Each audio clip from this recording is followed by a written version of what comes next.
Doctor বাবু, আমি আপনাকে ছোট বোন হিসেবে একটু অনুরোধ করছি, আপনি আমার কথাটা রাখবেন। ঠিক আছে বলো।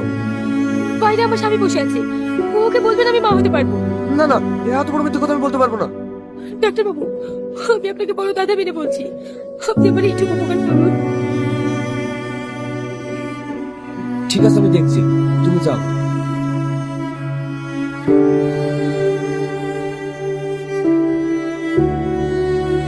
আপনি এত বড় কথাকে কেন গোপন করে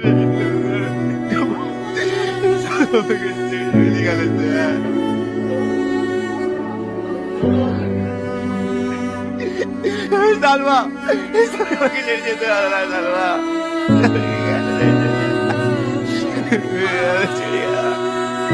আমি তোমাকে ভুলে দিলাম না, আমার বাচ্চাটাকে কিচ্ছু দরকার নাই।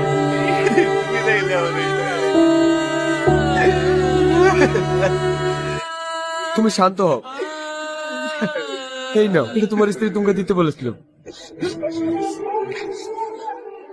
টনি, আমি জানি তুমি খুব কষ্ট পাবে, কিন্তু কি করবো বলো, আমি মরতে চাইনি, তোমার সঙ্গে সারা জীবন বাঁচতে চেয়েছিলাম, সেটা আর আমার হলো না। আমি চাই আমার শ্বশুর শাশুড়ি আর স্বামী সবার আশা পূর্ণ করতে, সবার মুখে হাসি ফোটাতে।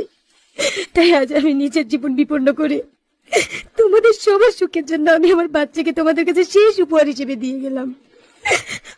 আমার ছেলেটাকে মানুষের মতো মানুষ করো, এটাই আমি চাই।